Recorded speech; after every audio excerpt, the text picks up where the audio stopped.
Memang tidak bisa dipungkiri jika Cina saat ini selalu melancarkan misinya untuk menguasai wilayah Laut Natuna Utara dan menjadikan Laut Natuna Utara sebagai salah satu pangkalan militer Cina layaknya Kepulauan Spratly dan Paracel milik Filipina dan Vietnam. Namun, demi untuk mempertahankan wilayah Laut Natuna Utara, pemerintah Indonesia secara mengejutkan melontarkan peringatan keras terhadap Cina terkait krisis perdamaian wilayah Laut Cina Selatan. Informasi peringatan dan pernyataan tegas pemerintah Indonesia ini disampaikan langsung oleh Menteri Luar Negeri Indonesia Retno Marsudi yang berjanji akan selalu membela kepentingan nasional ataupun wilayah teritorial zona ekonomi eksklusif Indonesia yang diklaim sepihak oleh Cina saat ini. Kami akan terus menegakkan prinsip kami melawan negara Partai Komunis atas klaim militer mereka di wilayah Laut Natuna Utara, kata Menlu Retno yang merujuk pada Beijing terhadap pimpinan Partai Komunis Cina.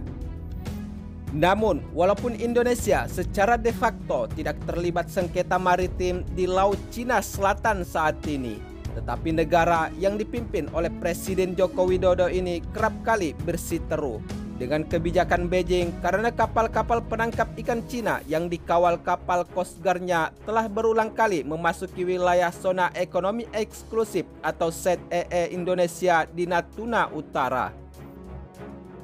Dengan sikap Cina yang selalu melakukan aksi barbarannya terhadap Indonesia dan beberapa negara ASEAN lainnya dengan melakukan klaim sepihaknya, sehingga Amerika Serikat menuduh jika Cina telah mengintimidasi negara ASEAN dan membuat Amerika Serikat melakukan tindakan terhadap Cina sebagai bentuk komitmen kerjasama yang baik antara Amerika Serikat dengan beberapa negara di kawasan Asia Tenggara. Sementara itu, menanggapi pernyataan Amerika Serikat, Beijing mengatakan jika Washington dan sekutu baratnya telah mengganggu dan membahayakan keamanan dengan mengirim kapal perang ke perairan sengketa di Laut Cina Selatan. Namun, pemerintah Indonesia melalui Menlu Retno Marsudi di dalam wawancara dengan channel New Asia juga telah menanggapi pernyataan Cina dengan peringatan keras dan menegaskan bahwa meski Cina sedang bekerja sama dengan Indonesia di dalam pembangunan, bukan berarti tidak akan mengubah sikap Jakarta atas kedaulatannya di perairan Natuna atau Laut Cina Selatan. Hal tersebut kembali disampaikan oleh Menlu Retno Marsudi karena hubungan dan kerjasama Indonesia dengan Cina di dalam pembuatan vaksin COVID-19 bukan berarti dapat membuat Indonesia lengah dan melegalkan aksi barbaran dan provokasi Cina di Laut Cina Selatan dan Natuna Utara saat ini. Sebab dua hal tersebut adalah situasi yang berbeda, dan ketika kita bekerja sama bukan berarti kerjasama yang timpang dan hanya menguntungkan satu pihak. Dalam hal ini Indonesia, ujar Menlu Retno dalam pernyataan tersebut. Tentunya pernyataan dan peringatan keras oleh Menlu Retno Marsudi ini adalah merujuk pada insiden di mana kapal-kapal Coast Guard Cina seringkali terlihat di dalam wilayah perairan Laut Natuna Utara yang menimbulkan kecurigaan tentang niatnya untuk menguasai zona ekonomi eksklusif atau Nine Dash Land yang merupakan wilayah teritorial Indonesia. Sementara itu, Badan Keamanan Laut Bakamla Indonesia mengatakan jika kapal Coast Guard Cina memasuki zona ekonomi eksklusif Indonesia di lepas Pulau Natuna Utara, yaitu tepatnya pada bulan lalu.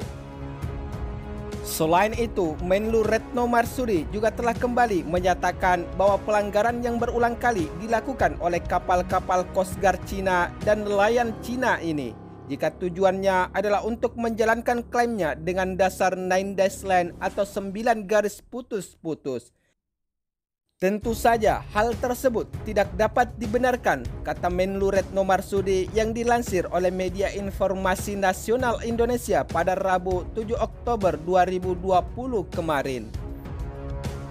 Namun setelah pemerintah Indonesia melakukan kritikan keras terhadap pemerintah Cina dengan melalui jalur diplomatik, akhirnya kapal-kapal Coast Guard milik Cina berbalik haluan.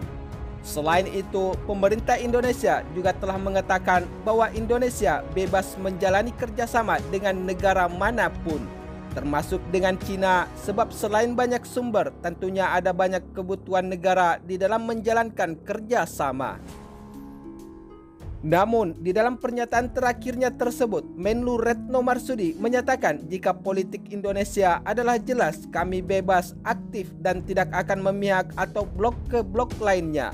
Dan sangat jelas hal ini diwujudkan dalam semua kebijakan kami. Sementara itu, di sisi lain, kebijakan Laut Cina Selatan dari Presiden Filipina yaitu Rodrigo Duterte menjadi kurang berdamai dengan Cina dan menyusul jumlah pernyataan yang menekankan sengketa maritim yang luas antara Filipina dengan Beijing yang terjadi hingga saat ini. Namun, karena aksi barbaran militer Cina di wilayah Laut Cina Selatan terhadap Filipina akhirnya membuat Duterte telah mencoba untuk mengatasi tekanan yang meningkat dari dalam pemerintahannya untuk merevitalisasi kerjasama keamanan negara dengan Amerika Serikat terhadap kebutuhan untuk menjaga hubungan ekonomi negaranya dengan Beijing. Sementara itu, di sisi lain, Pakta Pertahanan Atlantik Utara atau beberapa negara-negara NATO diminta untuk turun gunung, memantau aktivitas Cina di wilayah Laut Cina Selatan, karena tindakan Cina di perairan tersebut dikatakan sangat mengkhawatirkan. Hal ini ditegaskan langsung oleh Menteri Pertahanan Kanada Harith Sajjan, sebab menurutnya ambisi Cina untuk melakukan klaim sepihaknya di wilayah Laut Cina Selatan, yaitu terhadap beberapa negara kawasan Asia Tenggara, harus dipertanyakan sebagaimana yang dikutip oleh media informasi Kanada Press pada Jumat 9 Oktober 2020 kemarin.